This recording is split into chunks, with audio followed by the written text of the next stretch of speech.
Okay, folks, well, we'll leave the sublime second movement for another time because it is one of the glories of the piano repertoire. And, hello, are we on air? Oh, we might have a problem.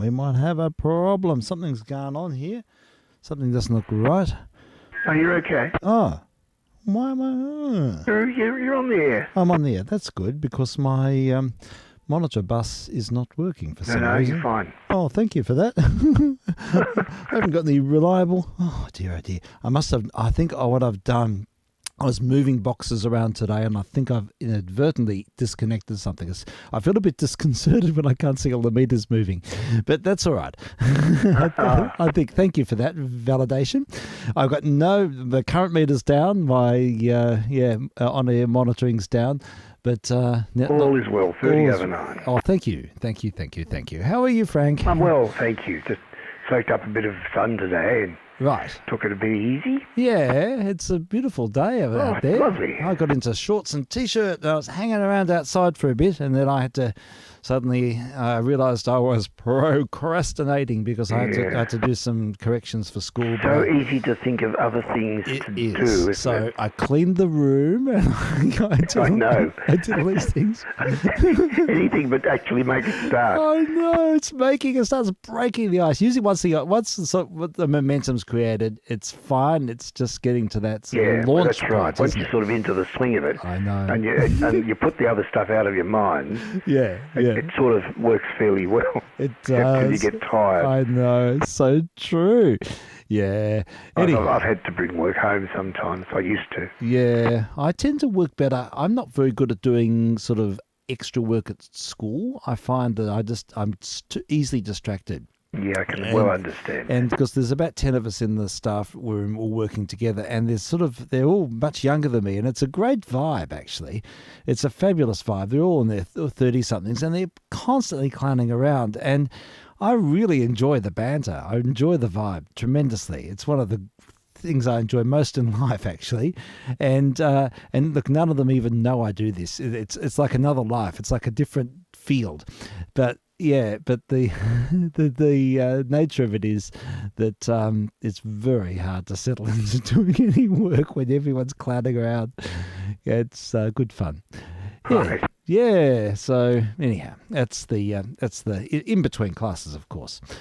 Yeah, so that was a recording there of Marcel Meyer, who we heard last night, and she did record a couple of Mozart piano concertos, and they're sublime. Yep. I've been following on with this. I sat up in bed this morning with Kate, and we listened to a whole stack of Marcel Meyer, and Kate is just really taken with her playing, and instantly wanted to download her copy of the Chromatic Fugue and Fantasy and started practicing it straight away. So she was suitably inspired by that performance. And but I think she's one of the pianists I connect with most of all. Sure, I can well understand. Scarlatti was just divine. And there's a little piece by Rameau. I think we'll have to have a second innings. I think next Friday night we'll play some more. And we'll play the Mozart piano concertos, or at least maybe one of them, and particularly that slow movement. It's so poetic. It's so just remarkable. So, yeah, she's a marvellous pianist. So, for anyone who didn't catch the program, it's up there on the tube, and it's there under my call sign. There's a archive of past programs, live programs, and it's the music alone is really worth indulging in. It's fabulous playing, great pianism. Yeah. Okay. Well, Frank. I tell you what, something else happened today. I got a phone call this morning, and I'd forgotten I'd committed to storing some 78s for our Sydney friend, Mr. Hannah. And he's a collector in Sydney, and whenever he finds records in Melbourne, I'm more than happy to hold them for him. But I'm starting to get a little bit space poor in here. Yeah, I can well believe it. And I thought it was just going to be one box of records, but someone rocked up with about 578s. Oh my God! And I'm really, really stuck for space. So that was a part of my distraction today, was trying to make room to stack all these boxes of records. Now, he's got John's has got this very successful YouTube channel. It's called Vintage Sounds, and it's a great place to sort of indulge in all the historic classical recordings. And he's a retired lawyer, and he's got an amazing knowledge base of music, and he's very exacting and he's forensic in his research, and does fabulous restorations on the records themselves. Really? And it's made it his retirement sort of focus, really. That and organs. He's a part of a group we're documenting all the organs in Sydney, and for restoration or trying to get funds to keep old organs in still working. Yeah. And I caught up with him, I think last year when I was in Sydney, and it was great. And whenever he comes to Melbourne, we always catch up. But he hasn't been here for a couple of years, and I do have a lot of records for him. I think his car's going to struggle to get back when he does visit, because there's so many 78s for him to take back. I just missed his name. Yeah, John Hanna. Yeah, Hanna. Oh, you often speak of him, don't you? Yes. And I often play his uploads. His yes, recordings. he does a lot. That's the context. Yeah. Talk about him. Yeah, look, he's a remarkable man. He's got an extensive collection of 78s. I mean, mine is just a drop in the ocean compared to his. But I'm just so happy that he's so meticulous, and he looks after them, and he recovers them, and he has them in a beautiful library like Jamie does. I mean, it's magnificent. Yeah. And he collects things like player pianos and historic machines, gramophones, and things like that. But he's one of these very generous collectors. He's not sort of particular, and he's not the sort of the type that become cultural gatekeepers. He's very generous and in his approach, and I have a great relationship with him. He's marvelous. So anyhow, I was very happy to receive all these discs. Now, one of his particular passions is theatre organs and organ recordings, and that's what all this collection. It was a gentleman who had collected them all his life, a complete dedicated theatre organ collection of 78s, about 500. Amazing. It's an extraordinary collection. And it's just absolutely going to the right place, because John's, that's his forte, and he knows so much about these instrumentalists. But I think it'll be a while before he picks them up. So I should actually play a few on the program. I should just sort of work our way through the boxes and play some of these, because they're weird and wonderful and they're fascinating, and they're... We could have a bit of a chat about the organs themselves. Yes, indeed. In fact, a lot of them can be looked up, and we can sort of get some context as well. So I think that's something we can certainly endure. I've got a lot to learn about theatre organs, whether they're pipe organs or whether they're... What are they? I think they're mostly... I don't think they're... maybe they are pipe organs. They look like pipe organs, and I see them in the theatre, but maybe they're a combination of pipe organs and sort of Wurlitzer type, like a mass. I think that a lot of them are Wurlitzer organs with the... Yeah, they certainly are. Yeah, that's the brand you associate with theatre. It is, but I think some of them have racks of pipes as well. A lot of them, they're larger than life machines. They have like about 6 manuals and 1,000 stops, and you have all of the... All the sound effects. All the sound effects, because initially they were designed to accompany silent films, and they gave all of the extra sort of value add to the silent drama. Yeah. And so it's a very interesting tradition. So we'll definitely look into that and play some of these. I mean, I've got them here. I might as well play them and self-educate in the process. They're rare, and they're probably been sourced from far afield, and it's someone's collecting passion. So it's quite moving, really, when you see the lifetimes collecting being sort of all bundled up and ready for dispatch like this. Very much so. Yeah, it's good. But look, we'll start with our 20s hit, and I pulled a record off the shelf. It happens to be the Stellar Dance Band, whoever they were. It's one of those bands that sort of had 1,000 incarnations. They could have been anyone. I think it was just a scratch group, but they're playing a great song called "You Took Advantage of Me." Oh yeah, yes, it's a song, a big hit in the 20s.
like an apple on a bough, and you're gonna shake me down somehow. So what's the use? You cooked my goose, 'cause you took advantage of me. I'm so hot and bothered that I don't know my elbow from my ear. I suffer something awful each time you go, and much worse when you're near. Here I am with all my bridges burned, just a babe in arms where you're concerned. So lock the door and call me yours, 'cause you took advantage of me.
Oh, wow, that was interesting. That record had very high production values and some excellent solos, and I'd be interested to know who it was. It must have been one of the major dance bands, I think. Very smooth, wasn't it? Yeah, it was. It was really good.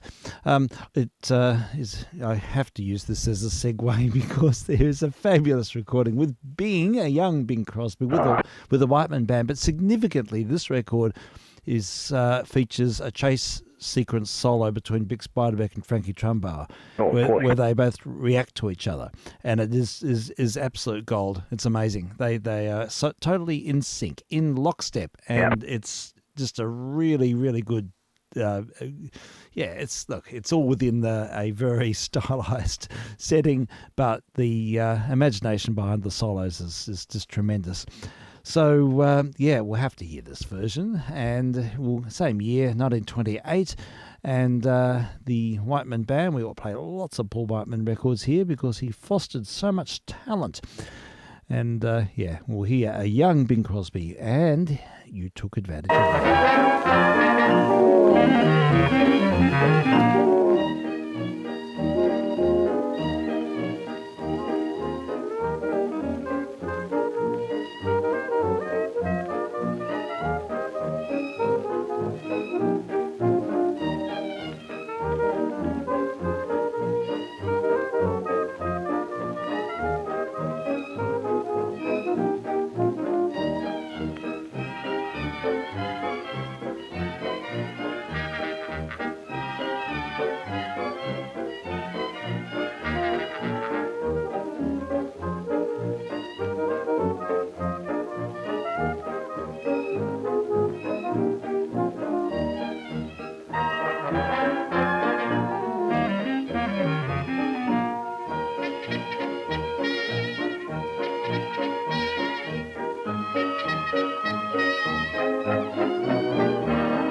sentimental sap, that's all. What's the use of trying not to fall? I have no will. Oh, you made your kill, 'cause you took advantage of me.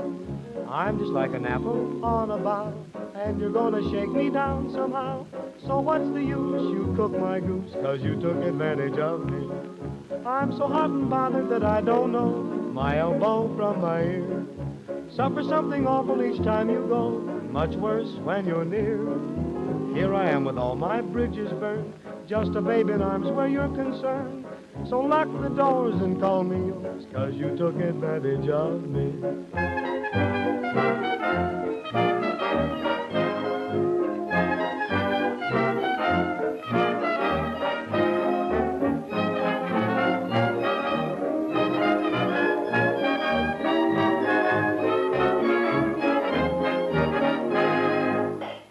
Oh, yeah, that's amazing. Yeah, it's fabulous, isn't it? It's one of the classics. They were absolutely just feeding off each other, weren't Yeah, they? completely. Yeah. It's fabulous. I love it. I think it's... Don't very often hear so plainly, do you? Yeah. I mean, in those days. Exactly. And they're given free rein, and there's a beautiful synergy. They're completely in the same headspace, those two.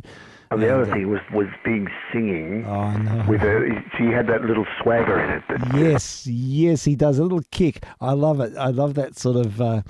he was a great jazz singer. Yeah, I know. See, the other vocalists around that time weren't doing it so much, were they, really? Yeah, they were more sort of straight crooners. Yeah, that's right. And he was very much in...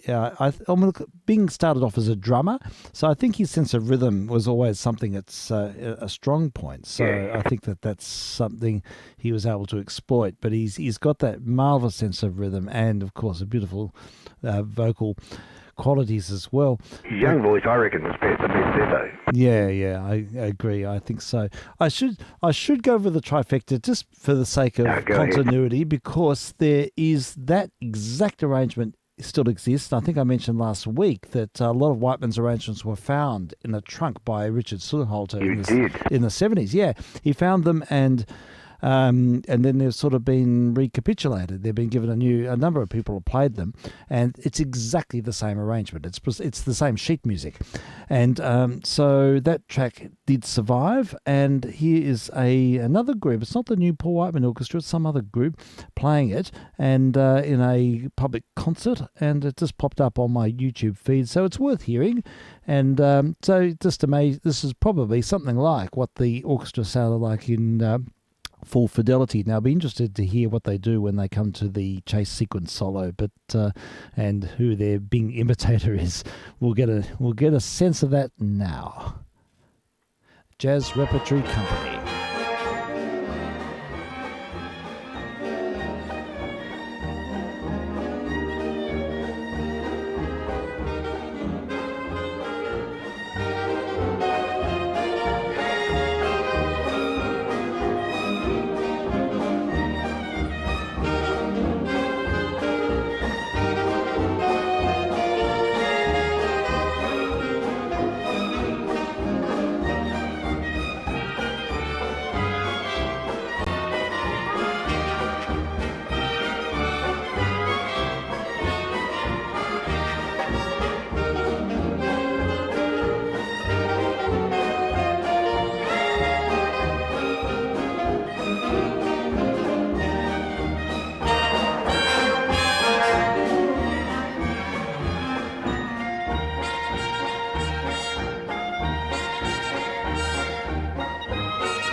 I'm a sentimental sap, that's all.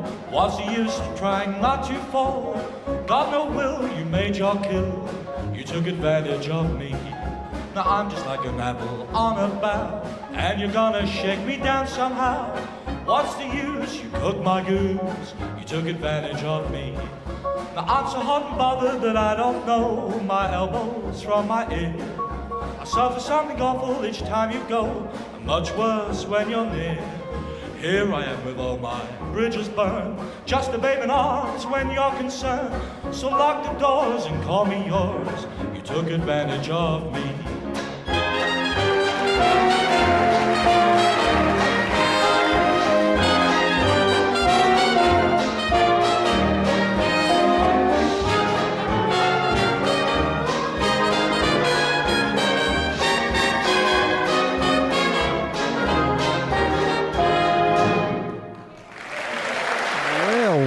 Well, they imitated the solos exactly. They played them to verbatim. They did? Yeah, and with note for note. Yeah, exactly the same, and with a few sort of stylistic differences. But yeah, it was amazing to hear that. I don't think the vocalist quite qualified for Bing, but never mind. Not quite, but he certainly got E for effort. Yes, absolutely. A for effort. A for effort. I'll give him that too.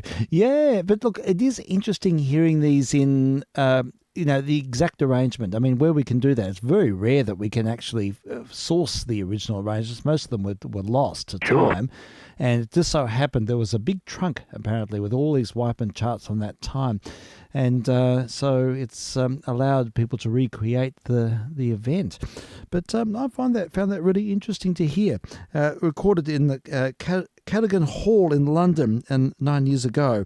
And what's also interesting is the guy who played saxophone actually did play a C melody sax like Frankie did. Yeah, like Frankie Trumbo. Now, C melody saxes went out of fashion very, very quickly because they're extremely hard to play in tune.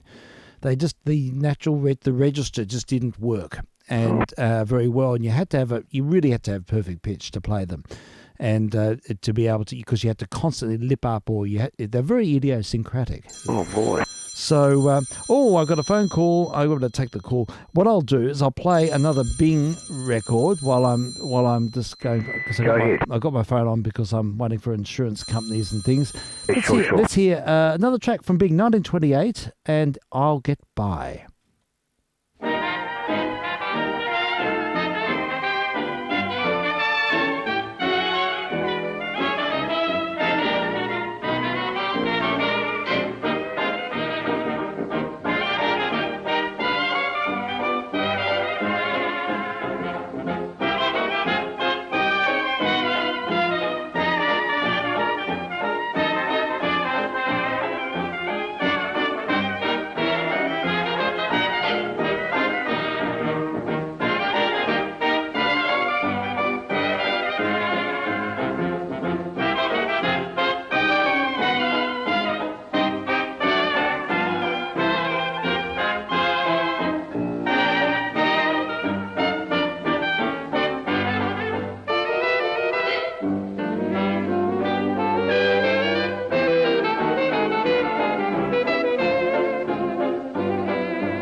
Come to me, that's true. But what care I? Say I'll get by as long as I have you.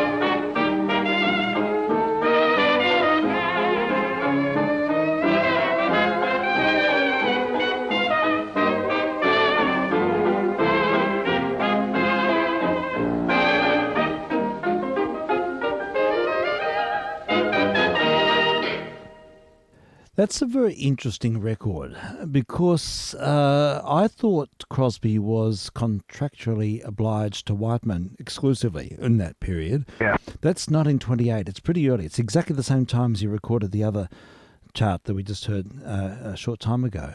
Yet that record was made with Sam Lannon and his Troubadours. So I think Whiteman was known for giving musicians a wider berth as he possibly could. He was very generous in the way that he either created opportunities or allowed people to work with other bands. Now, interesting thing about this one is this record was released without Crosby's name on the label. Oh. It just had vocal refrain. And yeah, I think he was given license to do this. He made just this one. I think it's the only recording he made during that 28 to 30 period. So Whiteman's turned a blind eye to it. Yes, I think so. I think he let him do it. And but what's interesting to me, he sounds like a later Bing a bit. The way he's crooning. And he does sound later. It does. He's actually crooning. Yes, he is. Now, the thing is, when I heard that before a couple of days or a while ago, I had to cross-check that because I just couldn't believe. It sounds like 1928, the arrangement does, but he sounds much later. And I did cross-check it, and it is indeed 1928. And a young 23-year-old, 24-year-old Bing Crosby, and only 2 years after he started recording. Sounds quite mature there. It does, indeed he does. Now, just to put this into context, he did record the same song. It's a beautiful song. I really like I'll Get By. It's a fabulous tune. Nice. It's a really lovely tune. It's just got a nice melodic shape. And he recorded it again in 1944. And my goodness, what a different voice he had in 1944. It's quite fascinating. So let's sample that one just for the sake of, context. Oh, yes, please. Yeah. And I like this too. I like it very much, but for different reasons. He's shed his jazz skin here, and he's very much in crooning mode. So here we go. Bing Crosby again. How many years later? 1944, about 18 years later or something, I suppose. Let's check in. I'll get by as long as I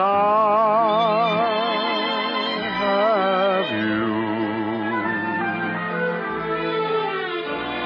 Though there be rain and darkness too, I'll not complain. I'll see it through. Poverty may come to me, that's true, but what care I? Say I'll get by as long as I have you.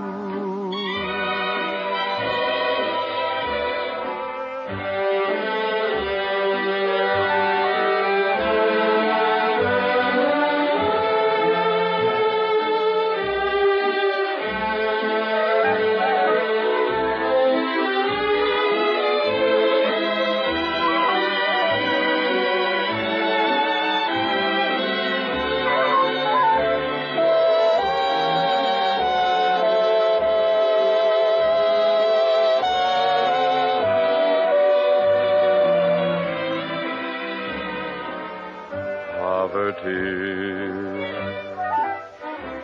may come to me, that's true, but what care I? Say I'll get by as long as I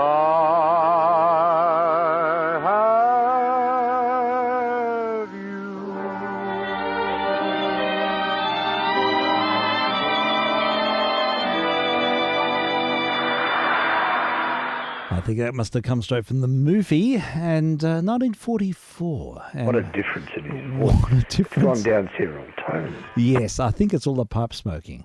He was Gotta be something he was anyway. a very heavy smoker. Not only that, but his vibrato slowed down. Yes, he did. He sort of slowed down, and I guess that's part of the crooning, isn't it? yeah, I think it might be. I have to say, I really, I like everything Bing Crosby did because I think he's a natural Well, it was musician. just masterful, really. Yeah, everything he did was marvelous. But I think that the stuff he did in the 20s and early 30s is just something. It's like he had a spark, or there's something really imaginative and spirited, and he's cutting new cloth there, I think. It was something that started in the Rhythm Boys, I reckon. Yeah, I reckon it is. I think so. Yeah, it is. It's that sort of vibe. It's that sort of jazz vibe and being in front of the beat and just having that edge. And it's so lovely to hear. How did his contractual obligations, etc., sit with the Rhythm Boys stuff? I don't know. It'd be interesting to find out how it all worked. But there was the Rhythm Boys had lots of different incarnations. The typical one was Al Rinker, Harry Barris, and Bing Crosby. Yeah, that's the one I know. Yeah. But Jack Fulton sang a lot with them as well. Okay. And did Austin Young? I'm not sure. Yeah, there are other people who performed with the Rhythm Boys because I think Bing was sort of in and out of the picture as he became more famous. Yeah.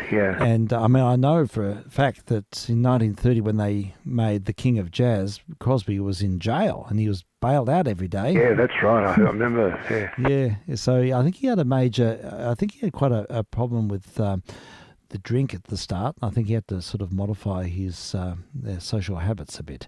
Yeah. Yeah, because I think he probably saw a lot of people go downhill, like Bix and others. Yeah. And but anyhow, that's it's interesting to hear a few versions of that tune. We're sort of going for the triplicate a bit this time.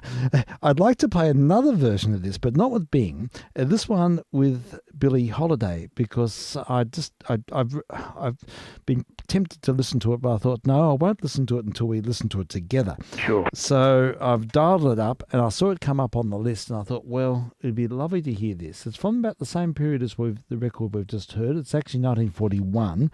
A little bit earlier, and again it's with Teddy Wilson and the orchestra, but I'd love to hear how Billie Holiday sings this song. Oh, yeah. So let's hear it again, take 3, and I look forward to this very much.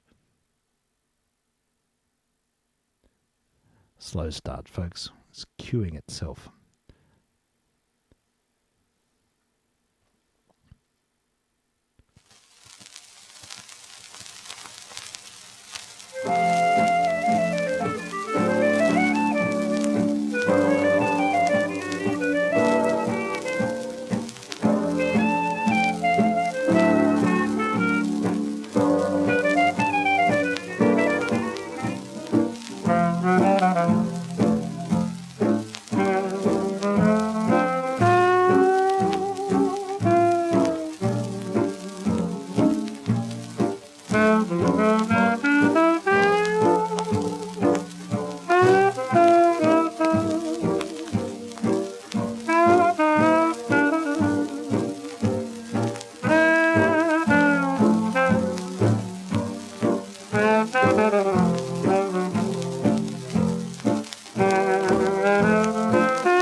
think I know there's one I prefer. Oh, yeah.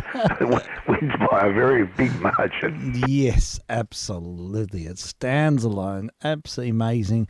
It's actually interesting. It shows off that she doesn't sustain notes very much. No, she doesn't. She doesn't have that. She doesn't have the constitution to it. I don't think she does, but she doesn't need to. No. With her magical, rhythmic interpretation. Exactly. Phrasing. She's got the most perfect rhythm I've ever heard in any jazz artist. It's just so natural. It is so natural. It's just like imagining. It is. I agree. It's just marvelous. No one else can come anywhere near it, really, can they? No, they can't. She's completely in a class of her own, and it's just felt. It's not. You can never ever. It could never be intellectualized. It's something that's just a natural human quality that's exposed there. It's so marvelous. I just hear that, and I feel compelled. I feel drawn into the experience. That was a very good example of it, actually. Yeah, it was actually, and it was interesting to hear it in relation to the very sort of I will say formulaic approaches. Yeah. And it made a different song of it, didn't it? Yeah, totally. She does that. She just reconstitutes. Yeah. All right, we're going to have a big gear change now because I've got a pile of theatre organ records. Okay.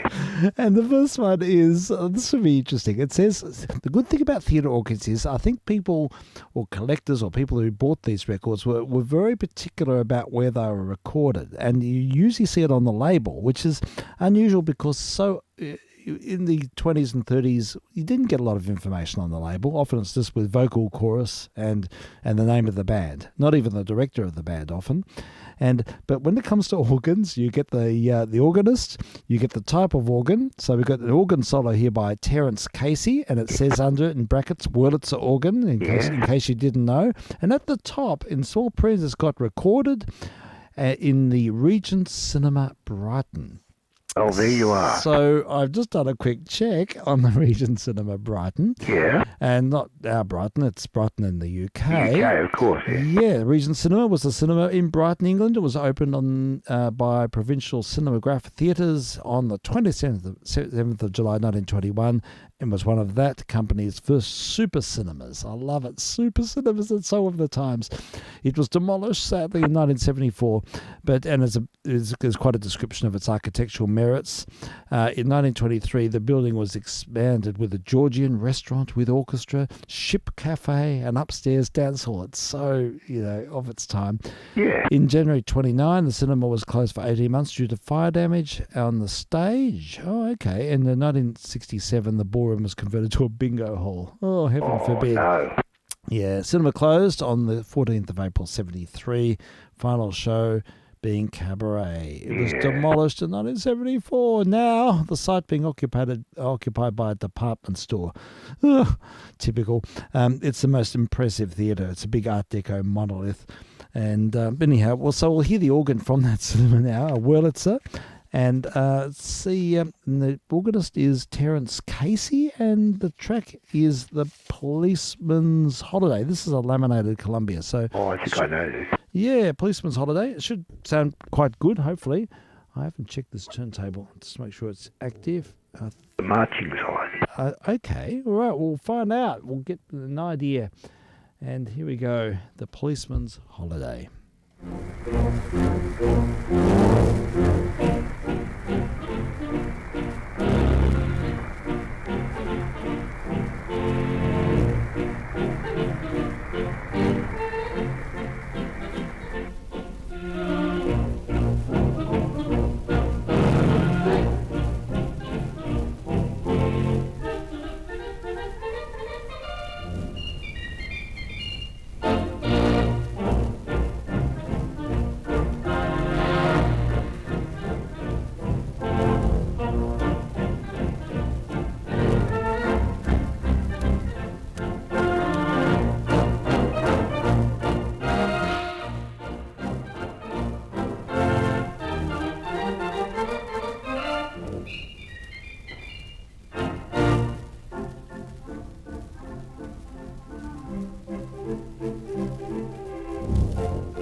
Oh, yeah.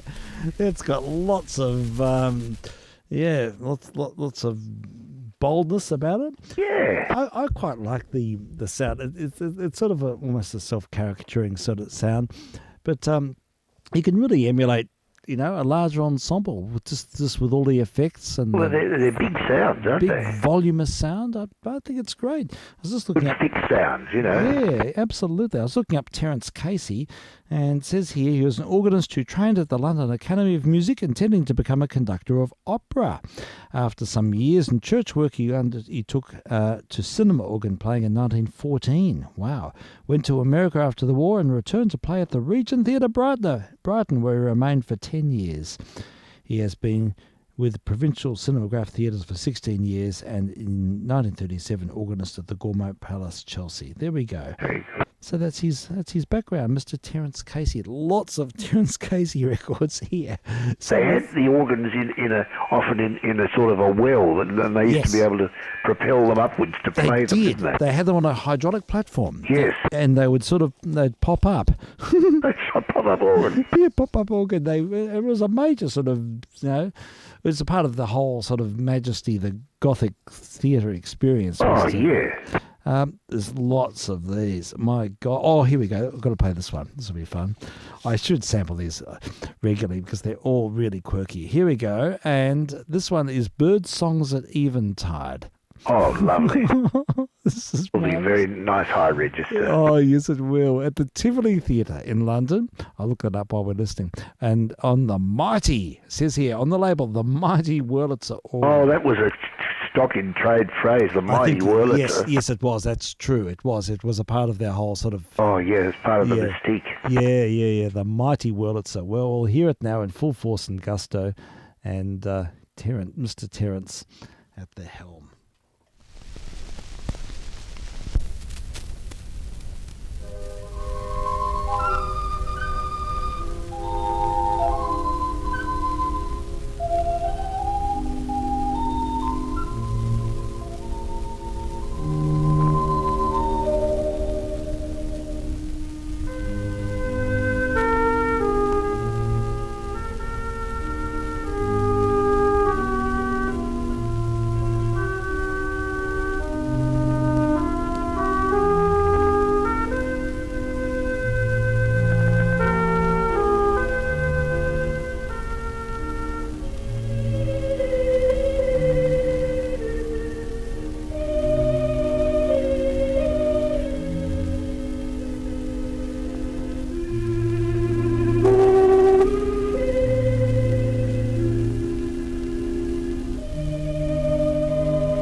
captures pretty well, Very doesn't it? pretty, wasn't it? Yeah, it is. It's quirky. It's marvellous. I couldn't find any information about that particular organ. I was looking it up, and there are other Tivoli organs, and there's a number in the USA, but the Mighty Wurlitzer at the Tivoli Theatre in London. All right, that was Birdsong's Eventide. Oh, these are fabulous. There's quite a range of tonalities there. Yes, there are. They're very versatile instruments. They're remarkable. They're remarkable. Yeah. Must have a lot of stops. Yes, I think so. I think typically they had about at least five keyboards. They're Five? Oh yeah, they're crazy. They look These like are mighty words. yeah, it looks like a whole lots of sets of teeth. Good heavens, they must have cost a fortune. Oh, they did. I mean, look, when you think about those theatres, some of them, could take 3,000 people. I suppose that's right. And I'm going to read up about them. yeah, it's a very interesting tradition, and it's massive in our sort of recent history. Okay, De Groot violin and Terence Casey Wurlitzer organ. De Groot. He's the violinist, I think. God, this is fascinating. This is really quite interesting. I think these records will be sitting here for quite a while, so we should really exploit them while we've got them here. Yeah, I'll do some research on them. Yeah, it'd be good. On how the sounds are made. Yeah, that's right. I really don't know. We'll have to find out what's going on. The photographs of these organs show rows of pipes, but it may be faux. It may be sort of faux pipes, or maybe a part of it's a pipe organ, and other parts of using speakers. I'm not sure. No. Yeah, but look, here we go. Here's Mr. De Groot on the violin, and Terence Casey again. This was obviously a stack of records of Terence Casey. And the New Gallery Cinema in London, the organ of the New Gallery Cinema in London. So these are remarkably historic, because if anyone's following theatre history, these are sort of our surviving connection with that. So Gallery Theatre, I'll look that up now.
Oh, so very quaint.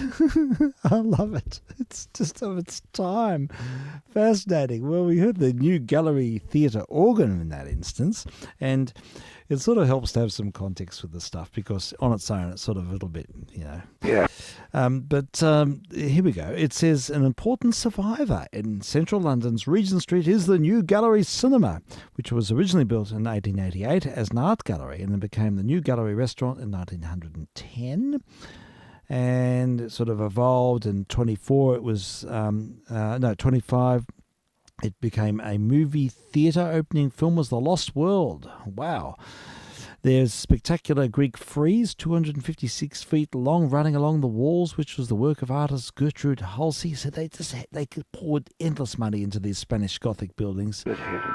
Yeah, the 1,450 seats were split between stalls and single balcony. It became a noted cinema for the premieres of Walt Disney cartoons in the 30s. It was slightly off West End and after the war struggled for business. When the Seventh-day Adventist Church made an offer for the building in 1953, Gourmet British Theatres, who then owned the building, were happy to sell. The new gallery cinema was closed on the 13th September 1953 and avoided being altered for CinemaScope. The church retained all of the cinema facilities, so that's good, for the occasional showing of religious films. And though modernisation was carried out, no major alteration to the auditorium has ever been attempted. Wow! In the 1990s, the church moved out of the building and stood empty and unused for over 10 years. The building was converted into a Habitat furnishing store in 2026. Most of the original cinema decoration has been retained and restored, and the original Wurlitzer organ has been renovated and was played to shoppers on certain days of the week. How about this for a story? However, this was halted in 2008, and more recent times the Wurlitzer was played again, but it was in doubt would be a long-standing engagement because the furniture store closed in 2011. Okay, in 2012 it reopened as a high-end Burberry clothing store.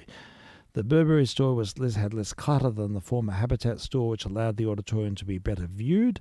There was a large screen forward of the original proscenium, upon which plays of vintage silent film clips together with Blueberry silent promotional films. Wow. So it's a grade 2 listed building, so it sort of hangs in there. So there we go. There's a bit of a backdrop. Because we get this extra information on the labels, we can sort of value add and find out a little bit more about what the context of all of this is. Yeah, well, that was fun. Maybe I'll play one more of these. I think just a few a week, because otherwise it does get a little bit sort of it starts to cloy a little bit. I do know what you mean. You know what I mean. Here we go. Most of these, there's stacks of them. Most of these at the Regent Theatre in Brighton. So this is when Terence Casey had his residency. And here's one, Whistling I love Whistling Rufus. Whistling Rufus. This is a song that was made famous locally by Ed Monsborough. Yes, he played it on the recorder, didn't he? Played it on the record. Well done, yes. Yay. And also, Whistling Rufus, the Seekers did a version of it.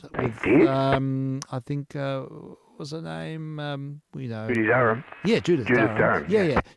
I think she played on the piano or something, or there was some sort of Seekers version of this too. But if I met her sister early this year. Oh. At U3A. I'll tell you about it some other time. Oh, I'd love to hear about that. She's a lovely lady. Kate and I had a good chat with her one time. It was at Bill Armstrong's 90th, which we went to. Bev Sheehan. Bev Sheehan, yes. Lovely lady, as you say. Yeah, she is. She's a really beautiful person. And very open and very warm. Yeah, well, let's have a listen to Whistling Rufus and on the Regent Theatre at Wurlitzer. Some of these need a nudge because they've got a locked groove at the start. So I'm going to do that now. Give it a nudge. Here we go.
There we go.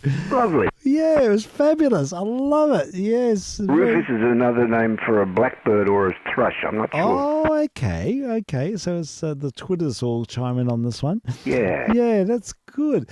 Oh, I love it. And I get a sense that those instruments, I have heard the theatre organs before in the past. I can't exactly recall where, but I'm sure I have.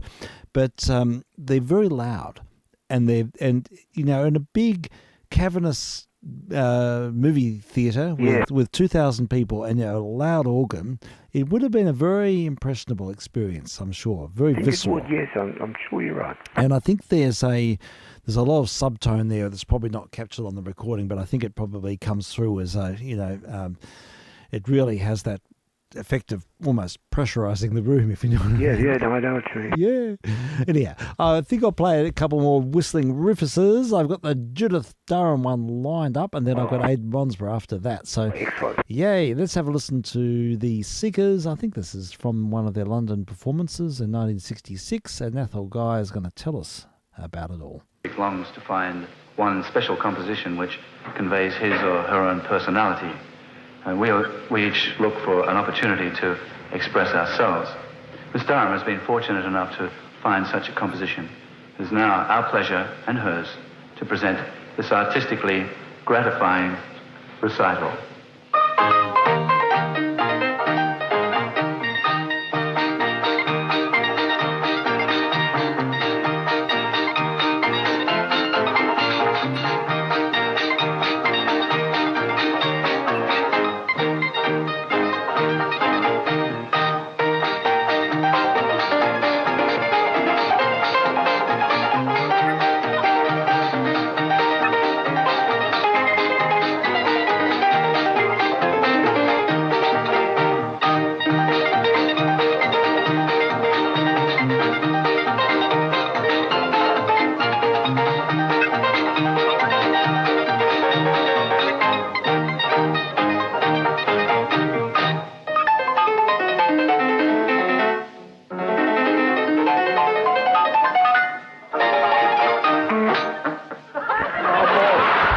Okay, a bit of a comic moment there with the Seekers back in the 60s.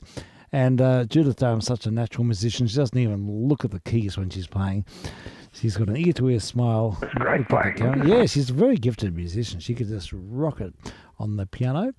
Okay, well, let's have a listen to a Rockin' with the Recorder. What's the name of the album? This is the album that Aid Monsborough put out with the Recorder. I think it's a swaggy. Let's see what's the Recorder. It's called The Recorder in Ragtime. Lazy Aid Monsborough. And this is from the Bill Armstrong collection. And so we'll hear him on the Recorder and more whistling Rufus.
Oh, that's the best I've heard him play. That's not the one I usually know. Okay, it'll be good to see if we can source that, because this is just the Swaggy album. Great use of the washboard, wasn't it? Oh, it's fabulous. I love the accompaniment. It's really good. Yeah, nothing like a bit of jazz recorder. Not something you hear every day. Yeah, it's good. Okay, well, what I'll do now is I might play a bit of Bing, and then I've got a 10-inch record here. I'm going to have to check in with what's going on inside because I should be a little bit more present in the household. Yeah, sure. How's Kate? Yeah, she's picking up. She's a bit better today. So that's a huge relief. Yeah, much better today, actually, than she has been. She's been sleeping for days. So she's been really, it's been quite a concern. Very worrying when you hurt your head, isn't it? Yeah, absolutely. Yeah, it is. So, look, for the next 10 minutes, I want to see if I can find another episode of The Shadow to play. Oh, yes. Yeah, which I'll do in about 10, 15. I've got in my hand, though, a festival record it says, with the Buddy Cole Trio, Bing Crosby, some old fine chestnuts. Now, some of them are upbeat. Side B's upbeat. And I think I've got the right side. I can't remember the tracks. But we'll play this. It's a very worn record, but I think the noise reduction should take care of that. And so we'll play that while that frees up the computer for me to find that recording of The Shadow as well. Good. So we'll do that. I'll be back in about, I think it's 4 tracks on this, and they're fairly short. So we'll run with this for a little while and then be back on board shortly. So, yeah, some more Bing Crosby with the Buddy Cole Trio. Why isn't that working? Oh, there we go.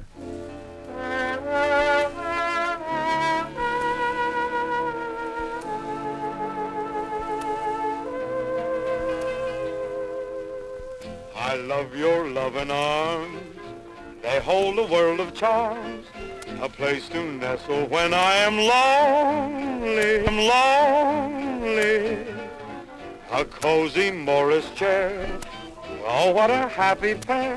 One caress, happiness seems to bless my little honey. I love you more each day. When years have passed away, you'll find my love belongs to you only. 'Cause when the world seems wrong, I know that I belong right in my honey's loving arms.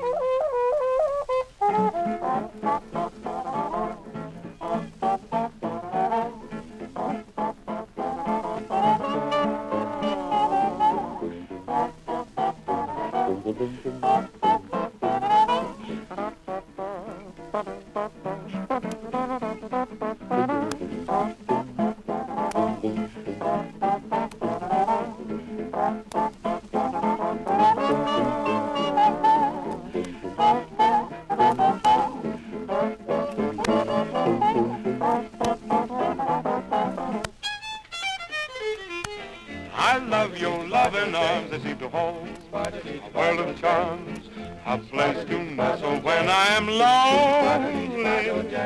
Just a cozy Morris chair. Oh, what a happy pair. One caress, happiness seems to bless my little honey. I love you more each day. When years have passed away, you'll find my love belongs to you only. 'Cause when the world seems wrong, I know that I belong right in my honey's loving arms.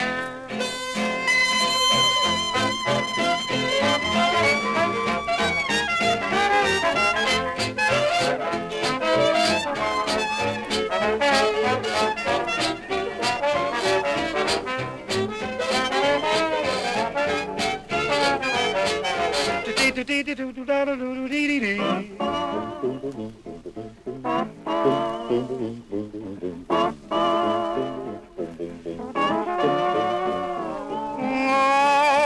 when the world seems wrong, I know that I belong right in my honey's loving arms.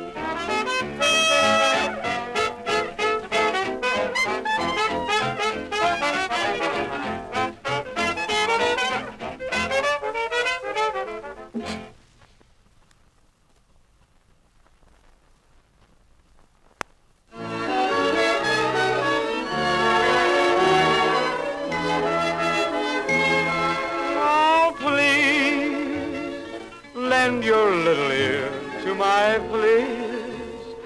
Lend a ray of cheer to my pleas. Tell me that you love me too. Please, let me hold you tight in my arms. I could find delight in your charms every night, my whole life through. Your eyes reveal that you have the soul of an angel white as snow. How long must I play the role of a gloomy Romeo? Please, say you're not intending to tease. Speed that happy ending and please tell me that you love me too.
Your eyes reveal that you have the soul of an angel white as snow.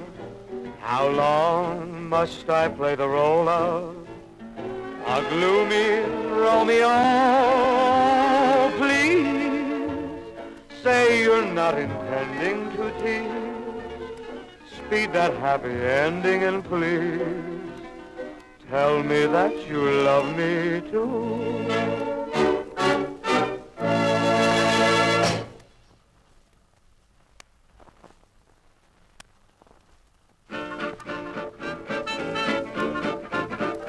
Some of these days you're gonna miss me, honey.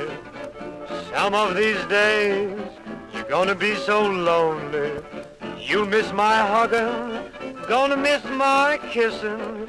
You'll be so sorry when I'm away. Now you're gonna be lonely just for me only. 'Cause you know, honey, that you had your way. And when you leave me, you know it's gonna grieve me. You'll miss your little Eddie some of these days.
thought you had your way. And when you leave me, you know it's gonna grieve me. You'll miss your little da-dee-da-dee-da-dee-da-dee-da. Tweet, tweet, tweet, tweet, tweet, tweet. Okay, we've been hearing a selection of tunes from Mr. Bingle Boy and released on a festival 10-inch record. Original recordings made by Decca. What, do we know the year? Yeah, they're all early. They're all early. They're all... Yeah, it was before his voice went yes, deep. Absolutely, they are. And it's interesting. They've just been reconstituted, and they're fairly poor transfers at that, to be honest, because... Okay. There are much better versions of all of these things around, but that's all right. It's wonderful. I was thinking while listening to that, Frank, that what makes the early Crosby records is he was projecting his voice more. When he projects his voice, there is a lot more overtones, and he's able to sort of do that wonderful sort of ghosting effect that so characterizes his singing, and very interesting observation. Yeah, I reckon the later recordings he just used his, he probably had limited lung capacity. Yeah, and he was smoking. Yeah, exactly, and I think he was just close mic, and it didn't have that sustaining quality. When he sang out, he had quite a nice tenor voice. And so I think that's what you hear when he's used his whole voice. Let's say, put it that way. It's quite a lot nicer, isn't it? Yeah, it is. It is a lot nicer. I relish in that. And in hearing those early recordings of Crosby, when I hear him later on, it's still great. He's still got his rhythm and he's still got his inflection and his deep voice that made him all his money. Yeah, that's right. Interesting, isn't it? Yeah, so anyhow, there we go. He close mic'd, I think, a fair bit, Yeah, later on, very much so. Very much so. In the early days, it was not so, because they didn't have good compressors and things, so you had to sort of use mic proximity as an art to using it so you wouldn't max out the system. Yeah. And definitely the aesthetic of the early crooners was a lot more projection than it was later on. Interesting. So it's a topic in itself. It'd be really worth investigating.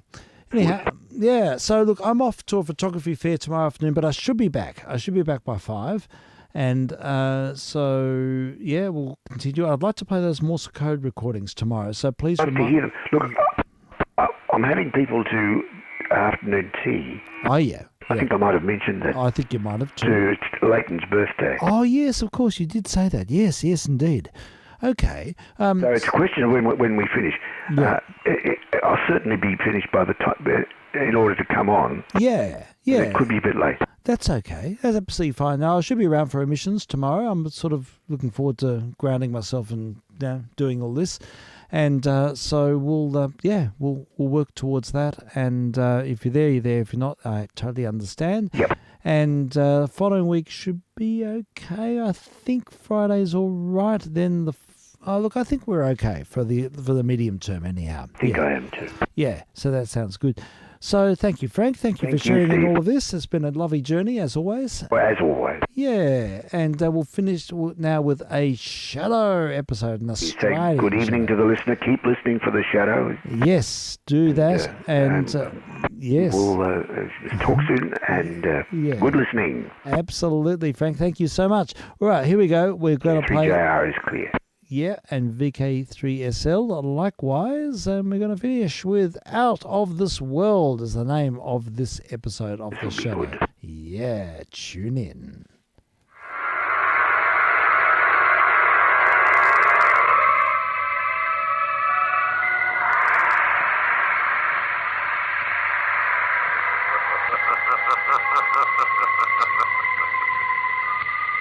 Who knows what evil lurks in the hearts of men? The Shadow knows.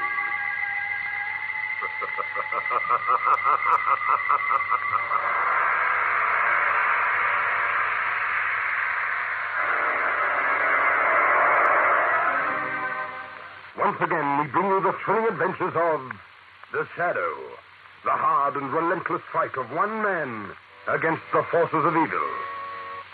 These dramatizations are designed to demonstrate forcibly to old and young alike that crime does not pay.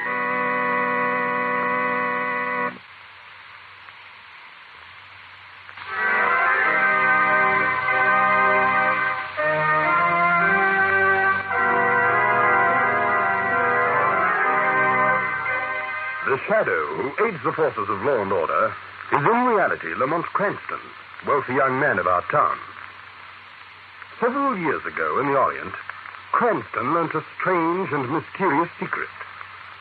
The hypnotic power to cloud men's minds so that they cannot see him.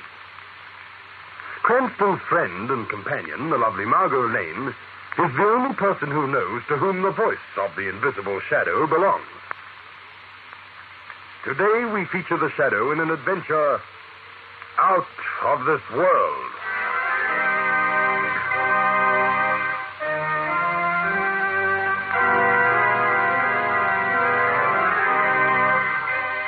Early morning. The scene, Lamont Cranston's flat. Oh, it's all right. I hear you. I'm coming.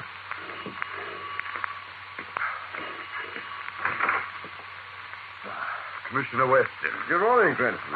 Come in. Thanks. What are you doing here this hour of the morning? I was investigating a case in this building. Just dropped in for some coffee. All right, come into the kitchen. Thanks, sir. What case, Commissioner? Well, it's a strange business, Cranston. There's been a wave of assassinations hit this city that's got me confused. I don't know where I stand.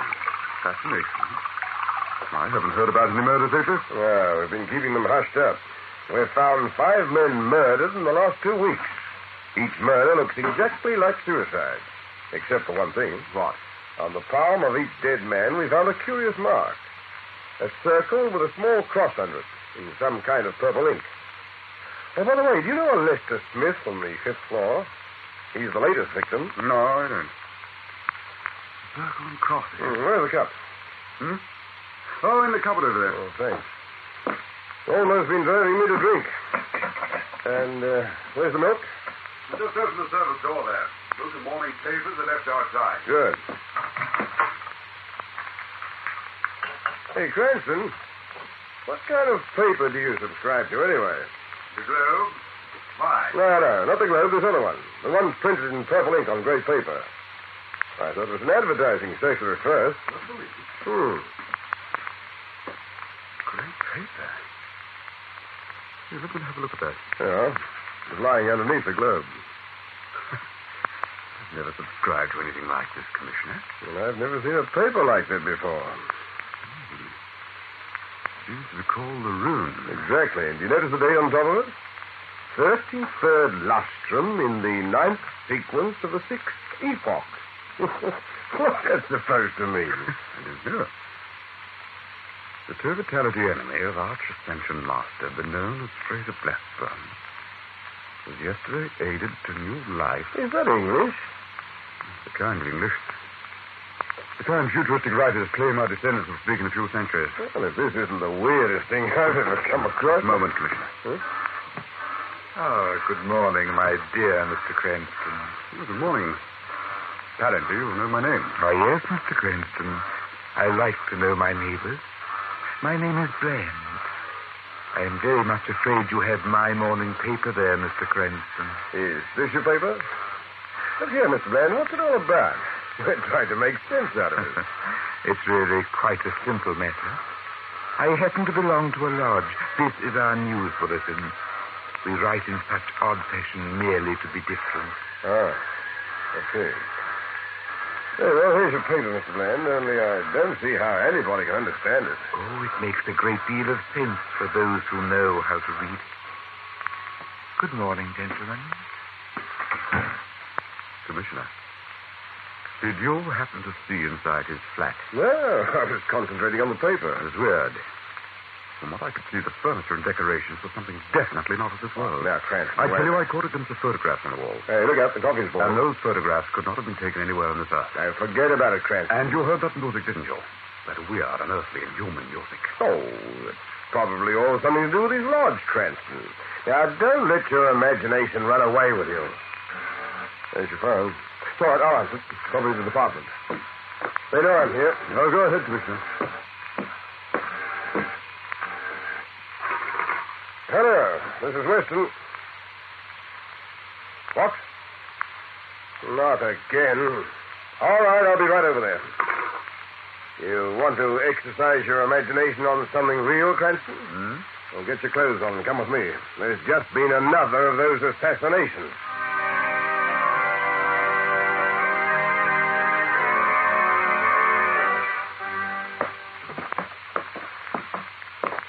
Okay, this is it. Room 824.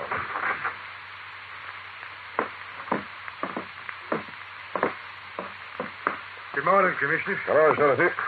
Where's the body? Right here, sir. All right, let's have a look at it. Just like all the rest.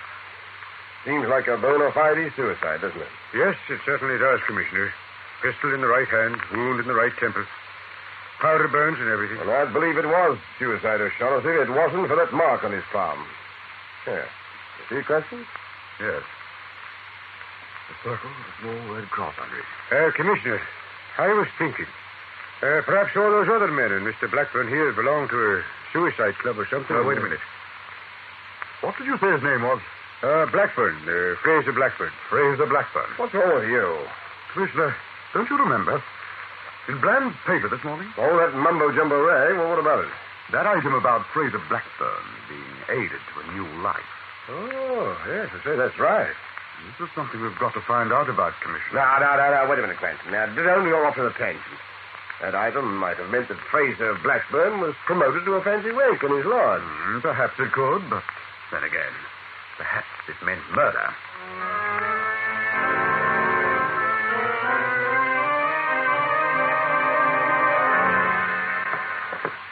But, Lamont, why the hurry? I'm trying to beat Weston to the punch.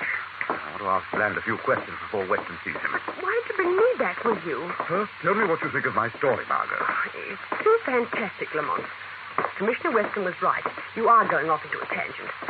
There must be some rational explanation. I hope so. That's what I'm going to find out. Well, how? I want you to ring Bland's doorbell. When he opens the door, pretend you're looking for me. But you'll be with me. The shadow will be with you, Margot. I'll go into that flat with Bland. You go back to my place and wait for me. Oh, all right, Lamont. Well, this is it. Go ahead.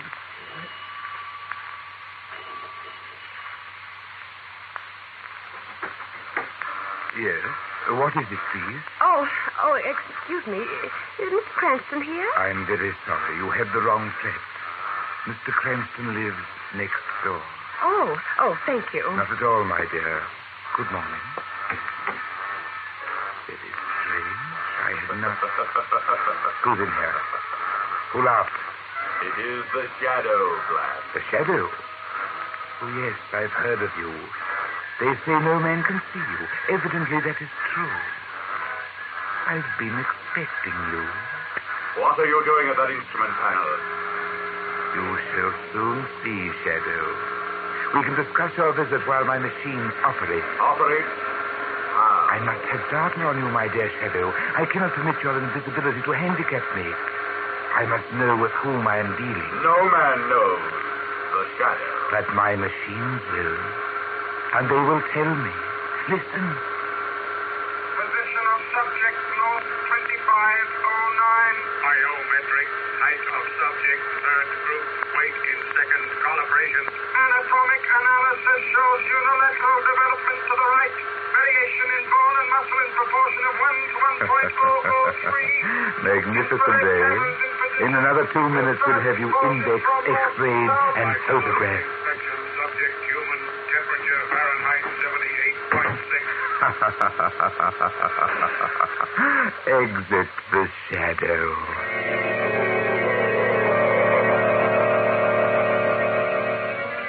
Yes, it's perfectly true, Margot. When Bland's machine started operation, the shadow fled like a thief. But why, Lamont? Bland may have been bluffing or telling the truth. I don't know. But I can't risk the shadow's identity being known until I find out more about what we're fighting. Oh, Lamont, I just can't believe all the fantastic things you're implying about Bland. They just can't be. Perhaps, Margot, but don't... Wait.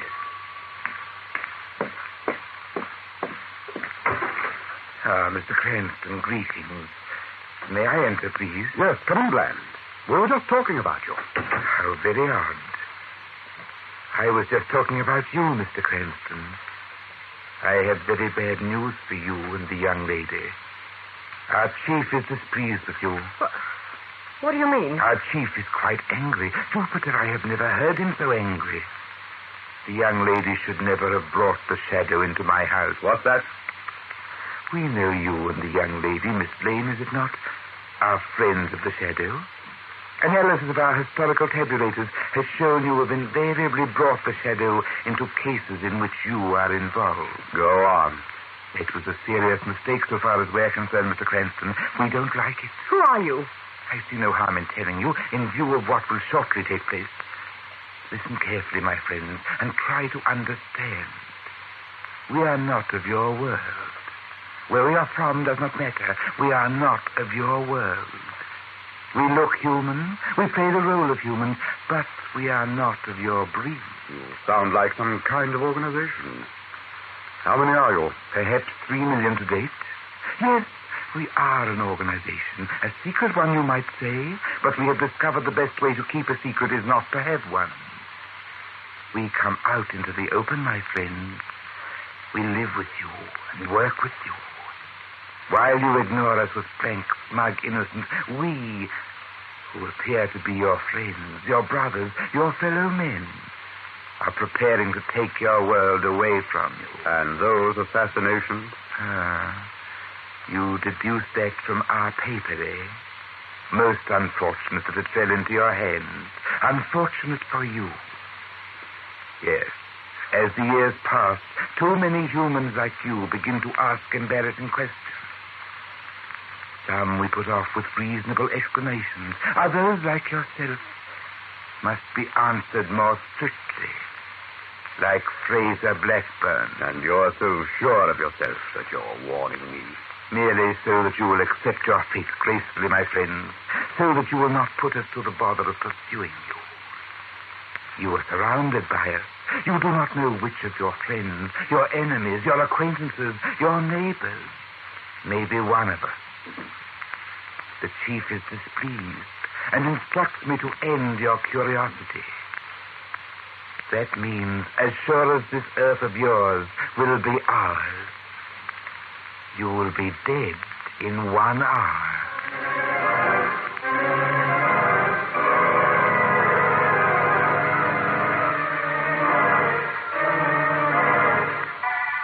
We'll return to the shadow in just a moment. But first, your announcer with a message.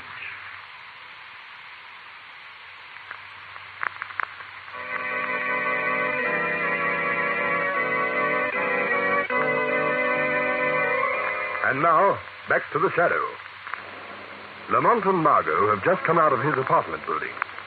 A taxi is cruising past, and Lamont calls... Taxi? Hey, taxi, over here. Lamont, why are you rushing out of your flat like this? I feel like a fugitive. Get in, Margot. That's exactly what you are. 125 Park Road, driver. Yes? I'm taking you home right now. You don't believe that fantastic story Bland told us? I don't want to. But you do. Oh, Lamont. I've seen his flat, his fantastic scientific equipment. I'm confused, Margot. I don't know what to believe. What are you going to do? Fight. Millions of men? You may have been lying about that. I don't know. All I know is you don't have to fight an army. You'll fight its generals. If I can get Bland, we won't have to worry about his organization. How are you going to do it? The first thing is to get you home where you'll be safe. We'll work out a code signal so we can phone each other and be sure to whom we're talking. All right, people. Out you get. So soon? Hey, just a minute. You've made a mistake. There's no mistake. I said 125 Park Road. You've taken us to the middle of the park. And it's starting to rain. I don't want to take a walk in this weather, driver. This isn't any mistake, Mr. Cranston. Get out. Lamont. You mean you... That's right. The boss has ordered your execution. So get out. Both of you. You got 2 minutes to say goodbye. Don't try any tricks. I'm pretty quick with a gun. Lamont, what are we going to do? Take it easy, Margot. Chelsea 09 to center. Check. Go ahead. Have Cranston and Lane. Carry out operation. Hey, did Bland instruct for Mark on pounds? We'll check. Well, Harry, I'm in the middle of the park. Won't be interrupted. No instructions on Brand. Carry on. Acknowledge. All right, people. Here's where you get it. The lady first, The gentleman's berth. All right. Pity you got too curious. It's a dangerous distance. Get out of the way, Margot. You'll never get away with it, you fool. I'll get away with a lot more before I finish. Drop that gun. Drop it. Come on, watch out. There's a car coming. Let me get just one punch and then... Lamont. Quick, Margot. Lamont, he's been run down. Quickly, let's get out of here. There may be more of Bland's people. Now run.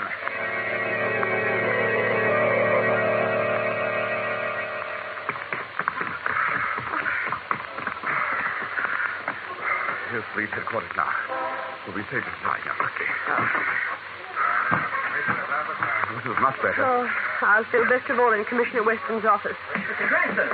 Hey, Mr. Cranston! Lamont. I'm Halliday of the Globe.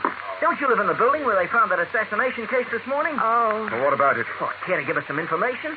Did you know the dead man? Ever visit him? Know anything about his family? How is he off financially? Now, look here, Halliday. I'm busy right now. Can't this wait until later? Oh, give me a break, Mr. Cranston. You know me from way back. I've got to get some information on this case. Later, I tell you. Come on, Margot. Margot! Margot! Honey, she just vanished in the crowd. It was a trap. You arranged this, you and Bland. Mr. Cranston, what's the matter? I've known you for years, and you turn out to be one of them. Go back to Bland. Tell him I'll find Margot, and I'll find him, too. Margot! Margot! Margot!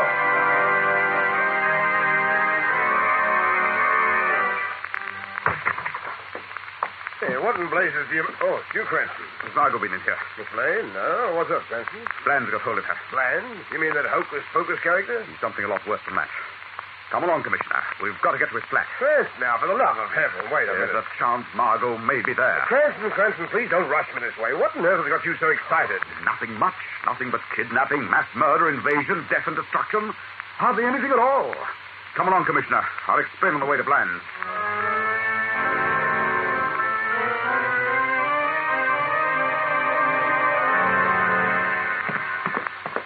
Cranston, this is simply fantastic. Am I supposed to believe your story? Why not? No one really knows what goes on in the world around them. They think they do. They make assumptions. Just because a house looks like a house, they believe ordinary people live in it. But how do they know for sure? Well, here's Bland's flat. Inside quickly. The door's open. Oh, I don't like this. No, neither do I. Hey. This place has been stripped bare. Just an empty flat. Bland flown the coop. I was afraid of this. I tell you honestly, Cranston, I wouldn't have believed it if I hadn't seen it with my own eyes. All right. Come along, Commissioner. Where to? We've got one last chance of locating Margot and Bland. They're probably at their headquarters. But how do we know that? What's your idea? We'll pick up that taxi driver's cab, the one who attacked us in the park. All right, then what? I start driving it across town and try and contact their headquarters in the car radio. But how's that going to help? If I can keep the taxi and the dialogue going long enough, your police radio direction finders may be able to get a line on the source of their broadcast. It's a long chance, but it's the only way to find Margot, if she's still alive.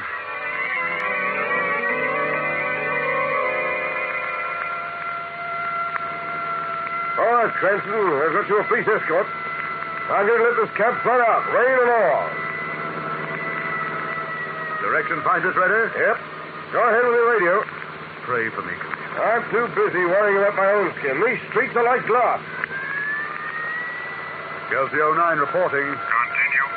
Reporting on death of Cranston and Lane. Report 1 hour late. Explanation. Cranston put up a fight. Continue. I got them both. 1 moment. Chelsea 09 reported killed in car accident 1 hour ago. Explanation. That's impossible. Margot Lane reported brought to headquarters half an hour ago. Explanation. I tell you, you've made some... Clever, Mr. Cranston, but not quite clever enough. Bland. You'll be interested to know we're going to use Miss Lane as a bargaining point for the shadow, since she seems to know that elusive person. Bland, listen to me. You'll also be interested to know you've forced us out into the open, Mr. Cranston. Your rash interference has precipitated our attack. It will begin very shortly. I am happy to say you will be one of the first victims of your breed. Switched off. Do you think the direction people had enough time, Commissioner? I'll stop the car. We'll find out from the direction patrol. They're right behind us. Come on. Well, how about this, O'Shaughnessy? Any luck? Yes, sir. We veered just enough to make a location, Commissioner. The broadcast seemed to come from a spot on the coast. The old Venus Island Carnival. Venus Island Carnival. Come along, Commissioner. This looks like it.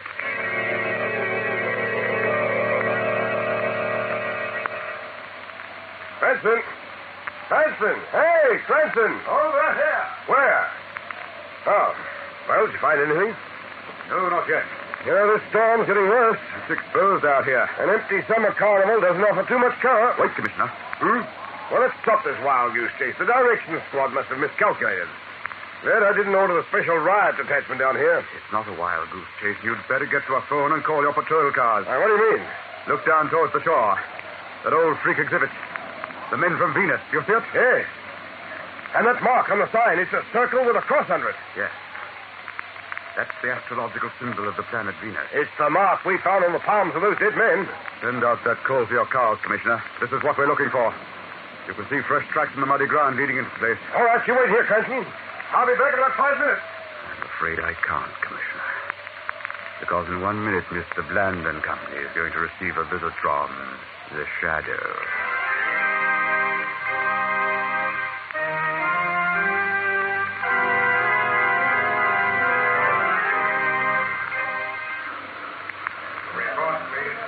Yes, Miss Lane. That room is our headquarters. The nerve center of our organization. This room we're in now is our brain. Please, Mr. Blair. Oh, it will interest you, I'm sure. Over here are our files, the records of our members, their names, addresses, and achievements. And those switchboards? They are our communication trunks. All over your world, our members are calling in, reporting, receiving new orders, instructions. Second by second, our work goes on in its minute detail, and second by second, the end of your world draws closer, closer, closer. I don't believe it. I won't. That does not matter. It is a fact. It will be. I don't believe you say what you are. From another world, you're sightless criminals masquerading as aliens. And what if we are, Miss Lane? What is the difference? You will lose your Earth, and we shall gain it. Who's that? We've met before, Bland. A shadow. Yes, my friend. It is the Shadow, laughing at you. Laughing at the insane grandeur of your plans that will come to nothing. A shadow in here? Impossible. The Shadow is here, Bland. There is no secret that can be kept safe from the Shadow. No, this is impossible. Deep underground in this hideaway, under tons of sand, with the naked sea pounding against the walls of your cabin, you've hoped to bury your secret trade of murder. But the Shadow has ferreted you out, Bland. The Shadow, no. It won't help you. It won't help your breed. Your trapped, Bland. Listen. Faintly you can hear the scream of police sirens surrounding the entrance to this place. In minutes they will descend to wring you out like a sponge, every secret, every name, every plan. The police? No!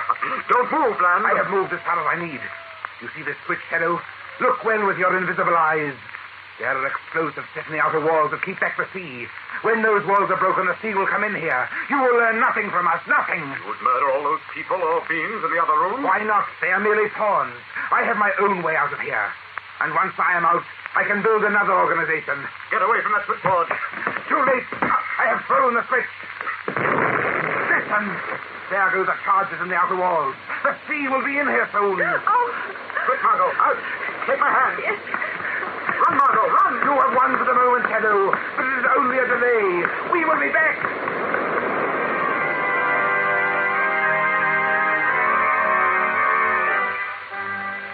How you ever got out of that place with Miss Lane is a miracle to me, Cranston. No, not a miracle, Commissioner, but certainly a close call. And you say everything down there was destroyed? Yes. Equipment, records, all those people. Everything is lost in the morass of sand 100 feet beneath the ocean. Everything but Bland. He said he had a way out. That's all right. We've got men posted all along the beach. Commissioner, look! Over there's someone running. It's Bland. He did get out. Stop him! As soon as he gets him in after him. He's down. Come on. This way. Yes,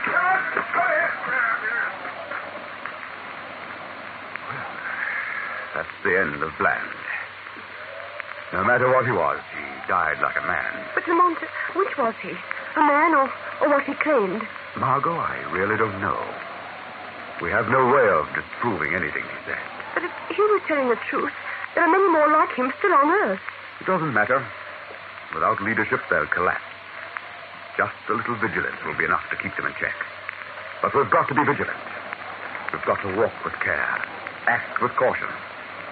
Death may lurk just around the corner for us, and we'll never know.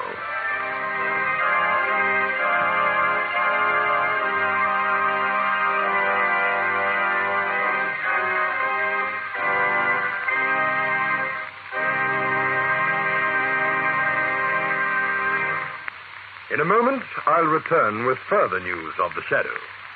But first, your announcer.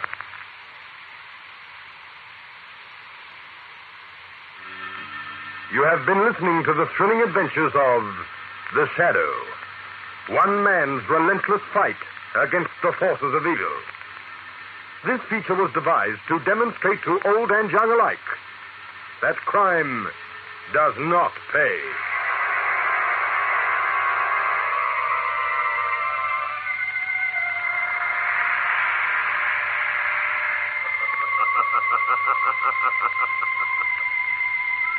As you sow evil, so shall you reap evil. Crime does not pay. The Shadow knows.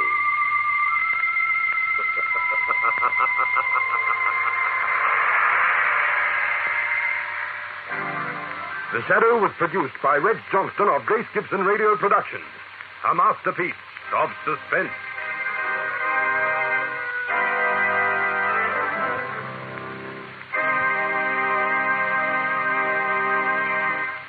Absolutely, it was a masterpiece of suspense, although the diminished chords really carried the story because it was a muffle missions. It wasn't a very good copy, but never mind, we got the gist. Thanks, folks, for listening in. That was one of the later Shadows. Oh, really? Okay. There were two Shadows in the Australian version. Okay. Series. First one was a guy called Lloyd Lamble. Yes. And that was the second one, Richard Ashley. Oh, really? Thank you for that, Frank. I really appreciate that. It's great to get the context. Bit of trivia. Yeah, I think it might have been an off-air recording because it was pretty hard to hear. But It was, wasn't it? But still, I put a little bit of my own noise reduction in, and that helped. Oh, good. I was able to listen to it, with a bit of EQ, but it was fascinating. And Bland was Kevin Brennan. Oh, really? Oh, gosh, it's fabulous stuff. What an imagination behind this. I know they're nearly all sort of got a scientific they do edge to them, haven't they? They do. It's really well conceived. It's got a sort of a brand of authenticity that's very compelling. Thank you. Oh, good to hear about the. I wonder if any of those. It'd be great if there was interviews with anyone who partook in it in those. In those programs. Yeah, I started listening to them when I was about 8. Oh, wow! And Richard Ashley was doing them by that time, so yes. A lot of the Lloyd Lambles I've never heard. Okay. Yeah, I've just got this archive of about 30 episodes, and I'm just riffing through them. I think Jamie might have some. Oh, we've got to catch up with Jamie. We've got to do it.